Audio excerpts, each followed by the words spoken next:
all the girls in Hanabie are like, I think that's when we really get to be like, oh, these are like, all the girls are just like the nicest. Like we ended the tour 2 nights ago, and Yukino is just... All right, guys, I just saw you in Iowa. We were just talking about it earlier. You guys were badass. Brought the energy. I was up front, so I saw you guys. I saw you staying, doing your thing. Yeah, mosh pits fucking going the entire time. Iowa was fun. Dude. Iowa was crazy. That was maybe our most fun show we had on that tour. Oh, I was going to ask. Yeah, we had... I mean, the whole tour, so like when we played Denver is always the number one. That's our hometown. So everybody comes out, they know all the words. Like I don't have to do the vocals like half the time, everybody's screaming it.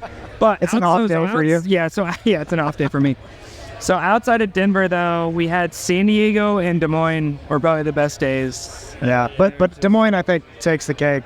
Yeah, so sweet. It was wild, man. You guys fucking killed it. Thank you. I was like, you guys kept the surf pit the entire time. It was so cool.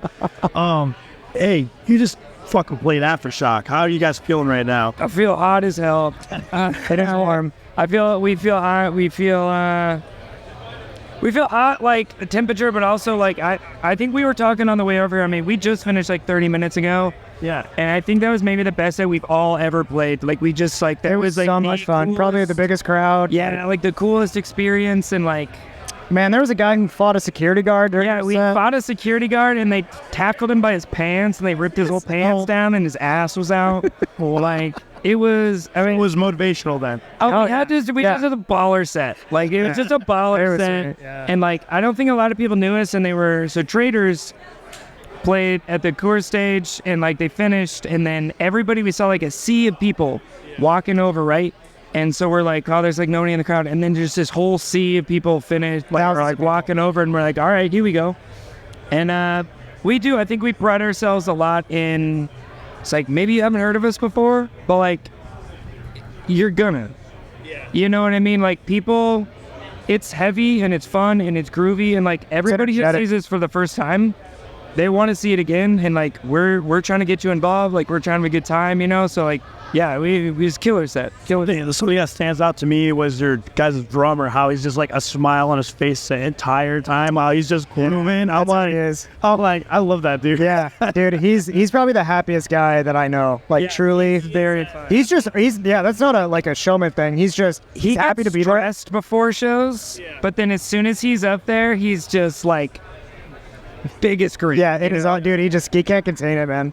I'm like, sometimes maybe don't grin so much, and then I'm like, oh, it's kind of cool. No, it works, man. Yeah. Because sometimes you have this like stigma around bands. They gotta be all tough and stuff. Oh, we're not that bad, man. Yeah. It's good to see people just have. Yeah, we're goofy. Yeah, for sure. We're not tough. I think our music is tough, and we like to like flex on stage and say some shit, but like, you know what I mean? Like, we're just trying to party. Yeah. We're just trying to have a good time, and like that's what it's about. Like there's like the persona of metal, which is like, yeah, you know what I mean? But then like everything else is just like we're having the time of our lives, and so is everybody else in the crowd. And so we hope we're all feeling good. Yeah. So for those who don't know who you guys are, go ahead and introduce yourselves to the audience on YouTube. We're Fox Lake. We're a hardcore hip hop band from Denver, Colorado. If you like Kubakan or Rage Against the Machine or Beastie Boys or Gideon, or if you just like rock and roll, you'll probably like us, I swear to God. We just got up tour with Hanabie, and they were amazing.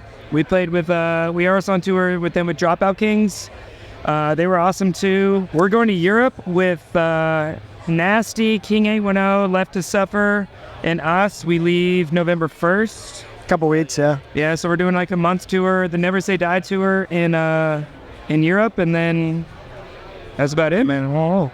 All right. Hey, I was gonna say, so you guys just did the Hanabie tour, which is how I discovered you guys, and I thought it was the best fucking lineup with you three. Like, it was so hyped the entire fucking show. I've never been to a show where you have 3 bands that completely made you felt like you were there for 10 minutes.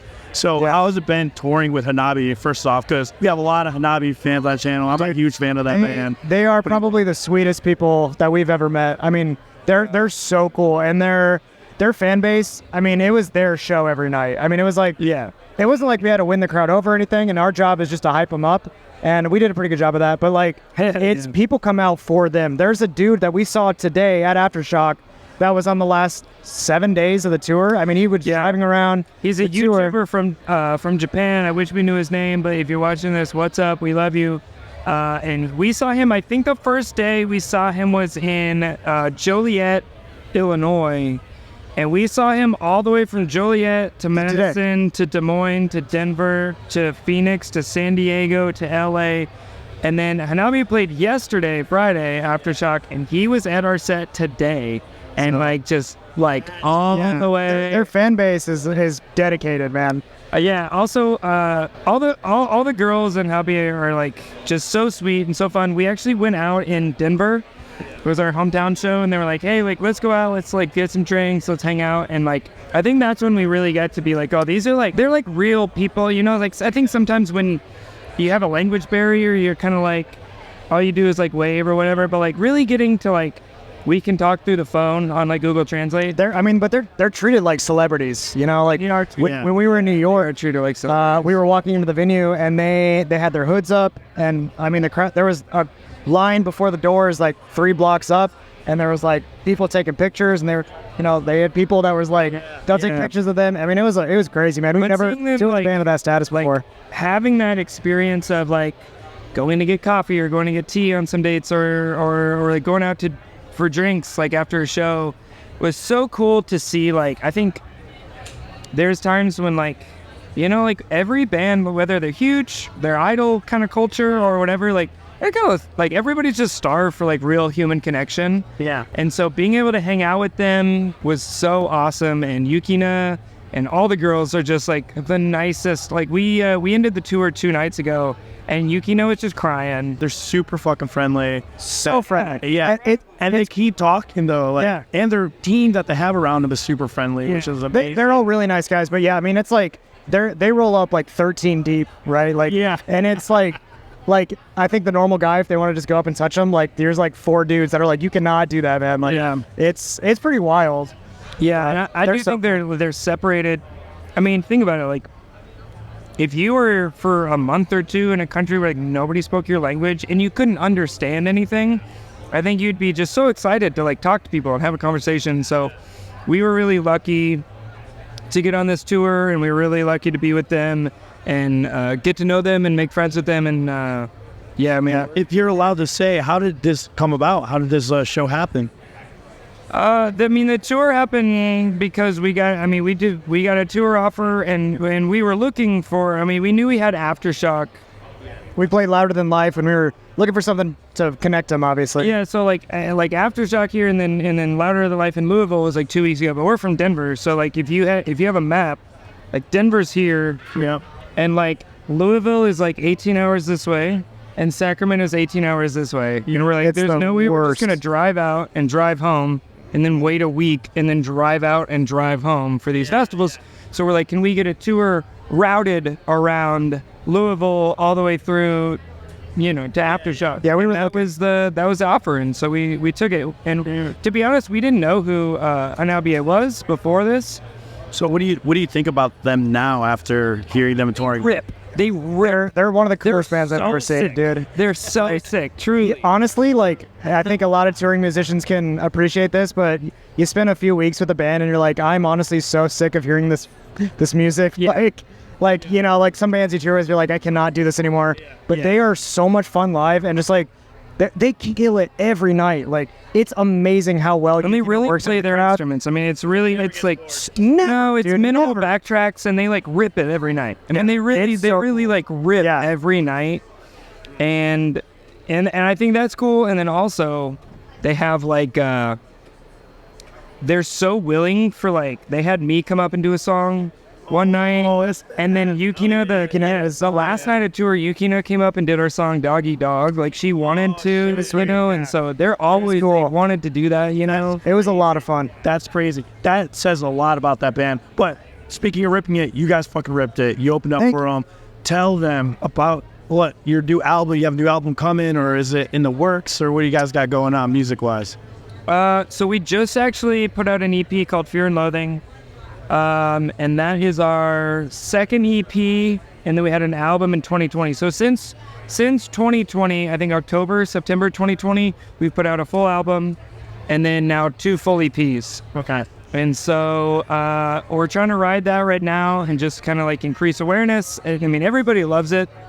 I need to check them out too now. Good. I didn't realize you guys had the EPs already. Yeah. So we have a bunch of songs out right now.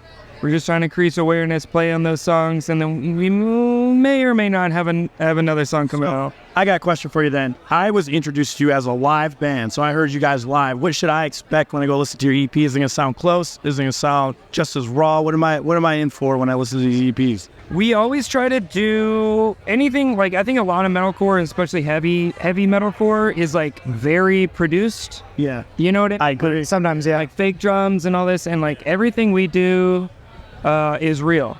Like we always do real shit. We always do real drums. We do like real guitar. We do all that. So I think you can expect things that like heavy bass drops and like these things, but it's not Minimal production. Yeah, It's it's kind of minimal like- production. yeah. I mean, truly, it's like 2 guitars, bass, vocals, drums. I'm looking forward to reviewing it, man. I can't wait to check it out. You're gonna do a review? I'll do a review on it. Hell yeah. Okay. I'm the luckiest What if you boy. don't like it?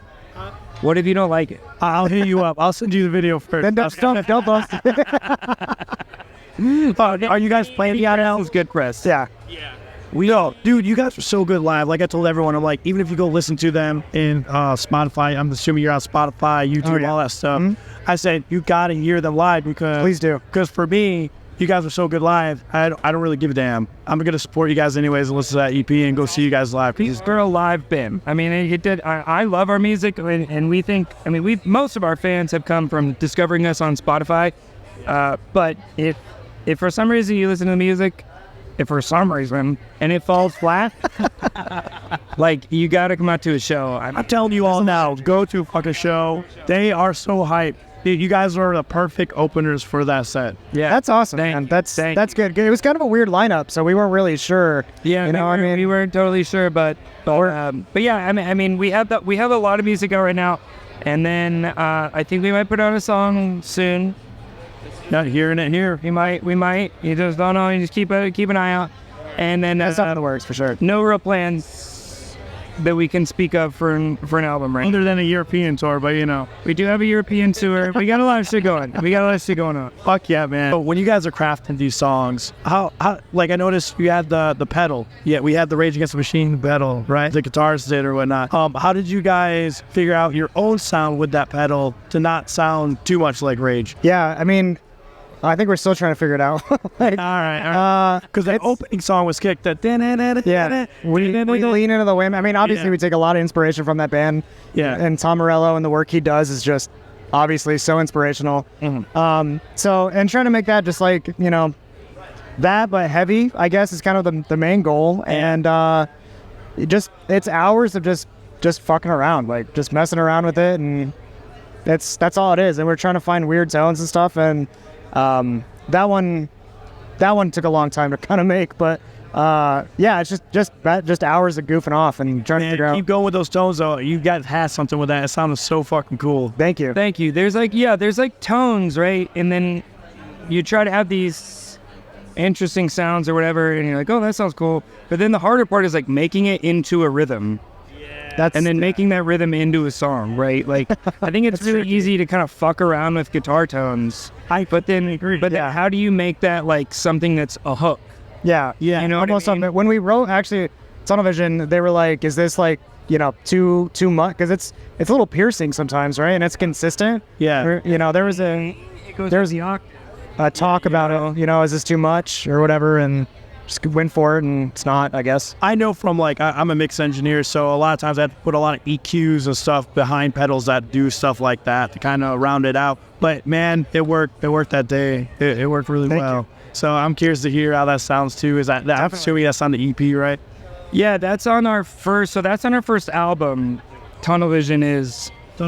Yeah, and then so we put out our first album called Silence and Violence, which is from a Biggie lyric. So shout out. Shout out, Biggie. And we put out. You're watching. Shout out Biggie if you're watching. That's terrible. Dark humor is all good. Yeah. So we put out that album, and then we put out an album called Lady Luck, which is listen to that record, because that EP slaps. and it didn't get a lot of. It was put out under a record label that sucks dick, and it sucks, and it got like no traction. And then thankfully we're still independent right now, but we got picked up by a distribution company. A distribution company, thank you. And we put out our new EP now, which is like, if you look us up on Spotify, like there's like 5 songs on that EP, and like 4 of them are our top 5. Like that was kind of our like real like burst onto the scene, was our newest EP, Fear and Loathing, which only came out, 3 months ago maybe. Yeah, something like that. That's great. Yeah, so that's been awesome, but it is like a lot of people know songs off that EP, like Gaslight, Higher, and Doggy Dog. Everybody knows those songs. That kind of comes and sees us, but listen to the EP before, because it slaps. It slept on. Maybe you guys can incorporate it in the new album and re-release some of the songs. We have discussed it internally. You can't speak on this for a minute. Oh, guys, I can't wait to hear it whenever you guys come out with new music. I'm definitely going to go back and listen to those other EPs. Awesome. Anything you guys want to say to YouTube audience out there? Follow our YouTube channel, because we suck at YouTube, and so if we have some followers, that would be greatly nice. appreciated. Really we have a bunch of music videos. We do like really cool videos, but we don't know how to market YouTube, so there's just really awesome fucking videos out there We're just trying that nobody's seen. So go look up our YouTube channel. It's foxlakeband. If not, just do it because fucking Yukina sang with them live, all right? Just do for that. That's exactly. Yukina likes us, so you will probably like us, hopefully. Yeah. Yukina and I have talked on Instagram. We're like homies. What more do you want? Yeah. One more is a great selling point. Follow us Also, on Instagram. Yukina did Doggy Dog. So go listen to Doggy Dog, because that was Yukina's favorite song. She did it with us live in LA, and it slapped. There might be some videos. She'd watch our set every night and just like would film the whole thing because she was so into it. I'm so fucking jealous right now. You guys are just making me jealous over here. Yeah, she's cool as that. They're all amazing. So yeah, we appreciate Follow us on socials, man. Follow us on socials. foxlakeband. We post funny stuff. Not a bunch of serious stuff, but we post funny shit. Hell yeah. Guys, I really appreciate you guys coming on. Dude, thanks for having us, man. Awesome. I get to meet you guys in person. Dude, yeah. Thank you, brother. Thank you.